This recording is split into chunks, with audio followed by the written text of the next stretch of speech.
The one woman went into a forest and she got lost hiking and couldn't find her way out. And she's there for what seems to her to be, I don't know, a day or two, something like that. Like many hours. Mm-hmm. And then eventually she finds her way out. And people tell her she's been missing for a lot longer than she perceived. And she tells them when she was in there, she ran across one other hiker who was also lost. And for a while, they were fellow travelers. And then they decided to part ways and both independently try to find a way out. She describes this other woman that she ran into while she was lost. The description fits to someone who went missing there like a decade or more ago and was never found. You follow? Mm-hmm. So it's like there's a local spatiotemporal vortex where this poor girl who this hiker ran into had been there for like a decade. Whoa. And she was still trying to get out. Suspended in time. Yes. And this hiker got out, and the other girl that she ran into while she was in the forest never did. Okay, which sounds like the Bermuda Triangle, but on land. These mountains exist everywhere. There's one in Zimbabwe, actually, near Rua, where the famous sighting occurred in the 90s. In fact, I wanted to go, and I asked a friend who's in touch with local authorities, like, hey, can my friend go hiking on this thing? And they were extremely, serious about, like, no, the mist tends to descend on this mountain, and people consistently go missing, and all of the authorities are aware of that. So that's pretty remarkable. And so you think it's some sort of like transtemporal suspension area or something? And the other thing that's consistently reported in these cases where the person is found eventually, or they can make it back out of the pocket. Yeah. Or there's another interesting type of cases where it's more than one person, right? Yeah. So it's like a group of hunters. And one of them goes missing and the others come back. And the ones who come back say right before Charlie disappeared, there was no sound. All the insects went silent. It was like we couldn't hear a leaf moving. Whoa. Which is exactly what people describe around UFOs. Yeah. And there's also often like almost like a local inertial reference frame that's different. And there's like time warping involved. Like Travis Walton was fully shaved and he came back 4 days later with a full beard. Yes. And so there are things like that, or the trees tend to grow faster around, the UFOs. Which goes back to what we were talking about in terms of the bell. Yeah. And what they encountered, Yeah, well, these places seem like kind of vortexes, energy vortexes or something. Mount Kailash is an example. I think Sadhguru went and said that his fingernails grew faster on the mountain or whatever. There are a few of these all around the world. Sedona, Arizona is a classic example. You have some places in Washington, Tacoma, Washington. Skinwalker Ranch would be an example, maybe in Utah. And all of these places seem to have electromagnetic anomalies as well. Geomagnetic anomalies. Okay. Who is Roger Colloy and what's his take on the devil? So I don't want to give the impression from a lot of the things that we've discussed that somehow I only focus on the nuts and bolts aspect of Close Encounters. Of course, my first book, Prometheus and Atlas, is basically a philosophical study of parapsychology, and so it deals with the whole plethora of evidence for the occult. And it's obvious that you can't separate Close Encounters from the occult. Even in the case of these Nordics, they appear to be, people with adept ESP. They're extremely highly adept psionically capable people.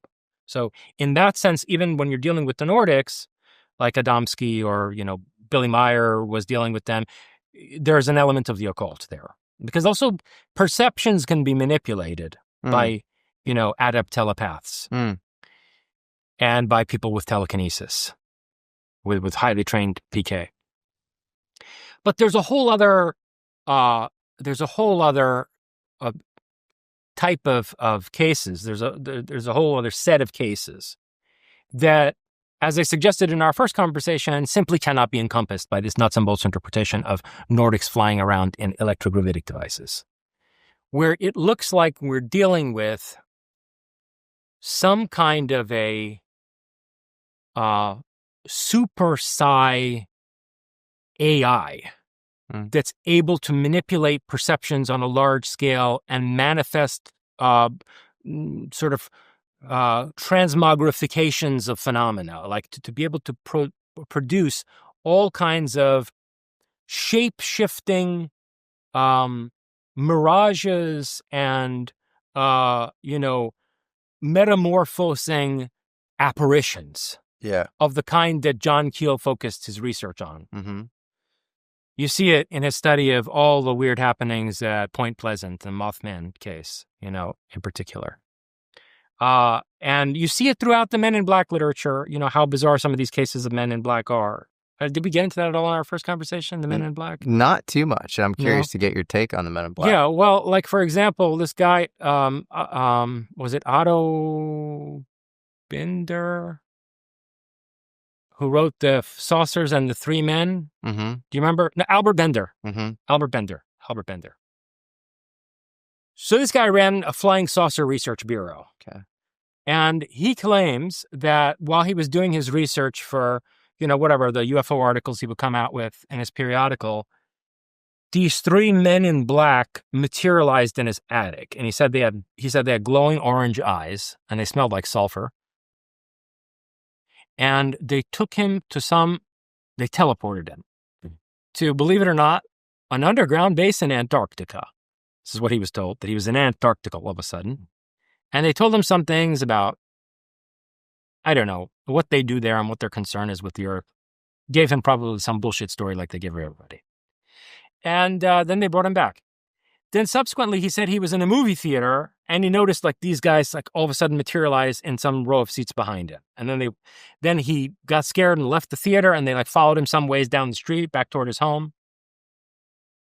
During the time when John Keel was in Point Pleasant investigating the Mothman and the various UFO sightings there were also men in black who would all of a sudden like show up outside the journalism bureau there, the like main newspaper there, and come and have stalker type conversations with the newspaper reporters trying to ascertain information about Keel. They would show up to the houses of witnesses and claim they were associated with Keel, when in fact they weren't. Whoa. And all of them were bizarre looking. Like they didn't look human and they didn't act human. They looked like poor simulacra of human beings. And they would speak as if either they were in a mesmeric trance or as if someone was broadcasting what they were supposed to say to them with a lag. Yeah. Right? And I really got to thinking about this and when I was writing Closer Encounters and comparing it to like the stuff that happened to Skinwalker Ranch. We talked about this during the first conversation, I think, the instance of the camera that had all the duct tape taken off. Point being that enough things happened at Skinwalker Ranch for someone like Colonel Alexander to formulate what he called precognitive sentient phenomena. In other words, he came to believe that there was a singular intelligence at work on Skinwalker Ranch that had a precognitive ability and a psychokinetic ability where it was able to anticipate what the researchers would do and manipulate them from out of this foreknowledge and engage in basically like, physical manipulation of things without being seen, right? Almost as if it's recoding the world on the base information physics level, right? And Jacques Vallée talks about this also in his book on the crash that took place right after the Trinity test, the Trinity book.